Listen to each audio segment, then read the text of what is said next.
Hey guys, what's going on? So in the video today, I'm very excited because in today's video, I'm getting ready to ship off a couple projects that I just finished up with. These are going to my friends Mario and Pablo in Canada. Pablo is a professional cobbler. He works at DMAR Shoe Repair, and I offered to make him a leather apron. So this is going to be the new batch of British tan double shot, much more of a true traditional tan color. And then the pockets and all accessories are made of Horween's Brown Chrome XL.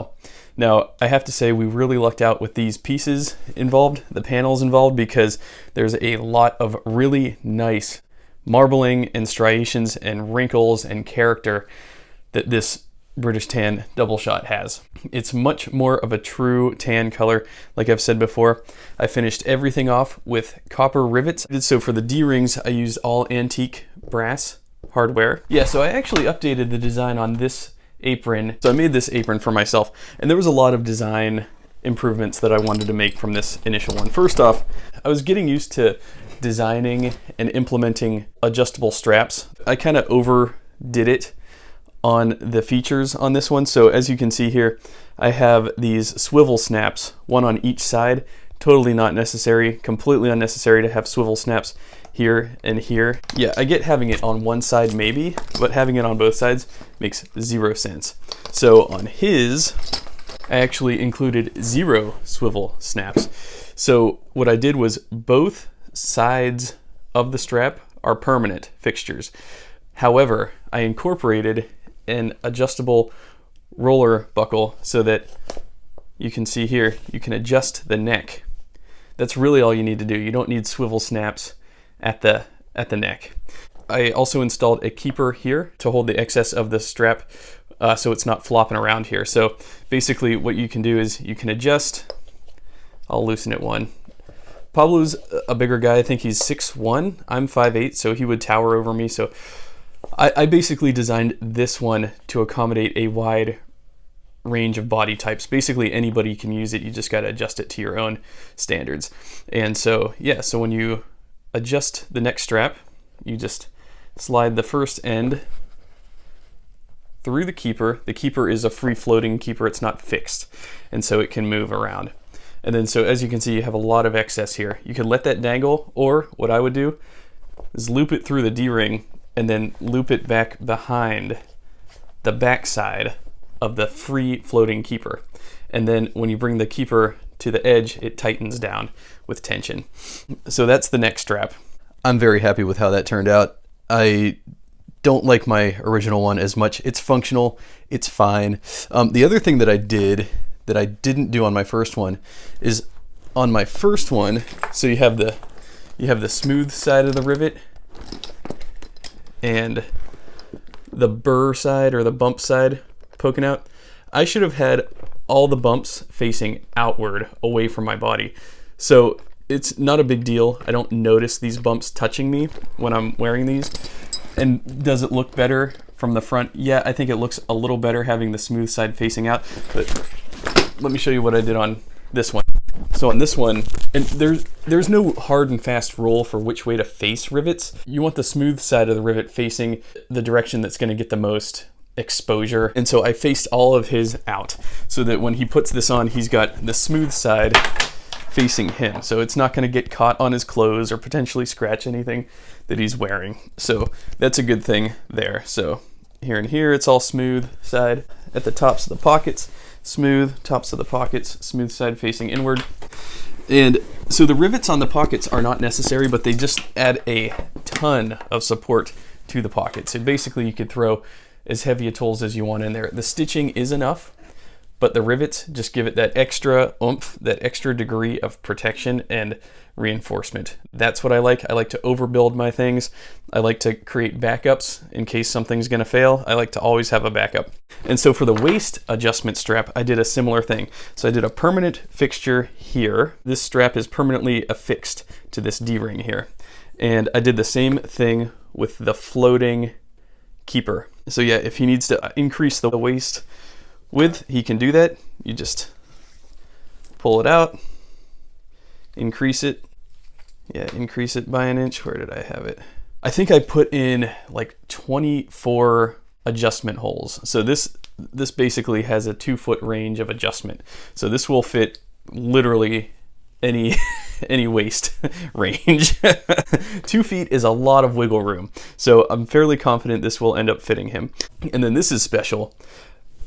When I placed my first order with the Buckle guy, I put in a lot of orders for gold plated hardware. This is a gold plated swivel snap. These are actually kind of expensive. I want to say this thing was like, I don't know, like $5 or $8 compared to the normal one, which is like $3. And so this is actually gold plated.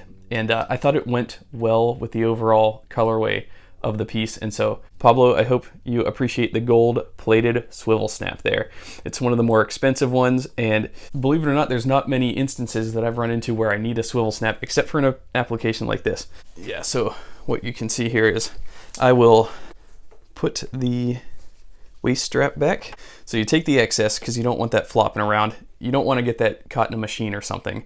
I know that Pablo works around with a lot of machinery, so what we're gonna do is we're gonna feed it, just easily feed it through that keeper. And then I'm gonna take it and I'm gonna put it through the D-ring, and then we're gonna take that and loop it back through the keeper. So that keeper can house 4 layers of leather. And then I just push that down, and as it comes to the base of the D-ring, it sort of tightens up and it holds in place very easily. It can slide off, but it'll hold itself in place. Yeah, swivel snap just attaches to the other D-ring there, and you're in business. Now, as you can see, one of the other main differences of this leather apron is one single waist strap. I did not like this about mine. Why did I give myself 2 waist straps? The world may never know. I don't know what the heck was going on in my head when I made this thing.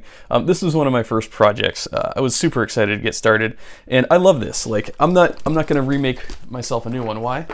Because I like how it turned out. I like the charm that it has, but objectively, functionally, it's kind of a pain in the butt. It's kind of really heavy too with all this hardware up top. It's very heavy. It's not as comfortable.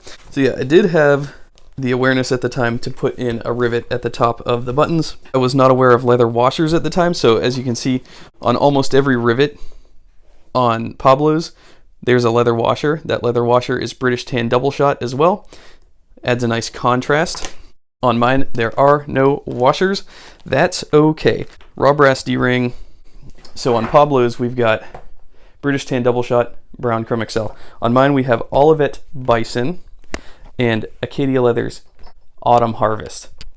So color-wise, it looks similar, right? We've got like sort of a tan brown, tan brown, dark brown.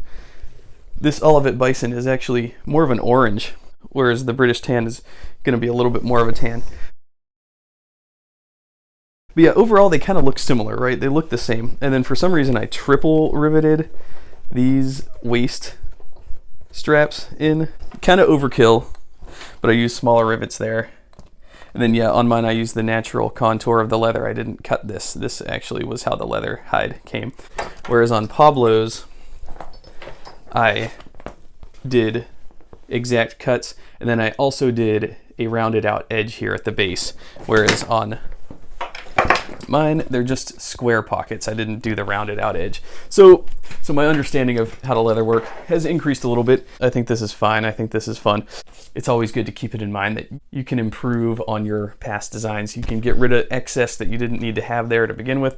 On mine, there's a lot of excess that I just needed to cut. And so Pablo, wear this in good health, my friend. I hope this protects you. Please, I look forward to getting your feedback on this. It's gonna patina like crazy. Mine's patinaed very crazily, especially in the middle section. Depending on how you move, depending on how you crease. When you first use it, it's gonna be a little stiff. You gotta break it in.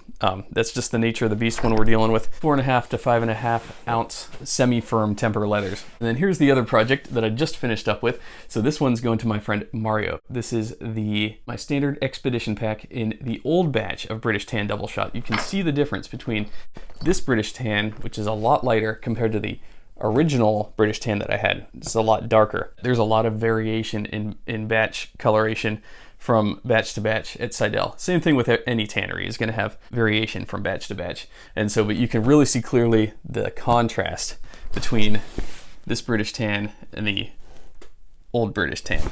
Mario opted for the standard pocket flap on the outside. It is riveted in, stitched in with Ritza tiger thread, and I'm really happy with this panel in particular. The outer flap just has the craziest amount of character, similar to Pablo's piece. I'm really glad both of these, with the character on both of these. And then we've got simple roll top enclosure straps here. Yeah, and then here is my tension distribution strap system. Mario, wear this in good health, my friend. I'm sure this is gonna go with a lot of your boots. I know you have a ton of boots that are gonna match up very well with this. And yes, please give me your feedback. Please let me know how this baby performs for your day-to-day needs. I hope it serves you well, my friend. Outside of that, yeah, this is pretty much my standard basic Expedition design. I hope both pieces get a lot of use and a lot of love and a lot of wear. And if anything needs changed along the way, if there's anything I can do, guys, you know, you can reach out to me and I will make it right. So anyways, follow me on Instagram. My username is LV. Thanks a lot for watching. I'll see y'all in my next video.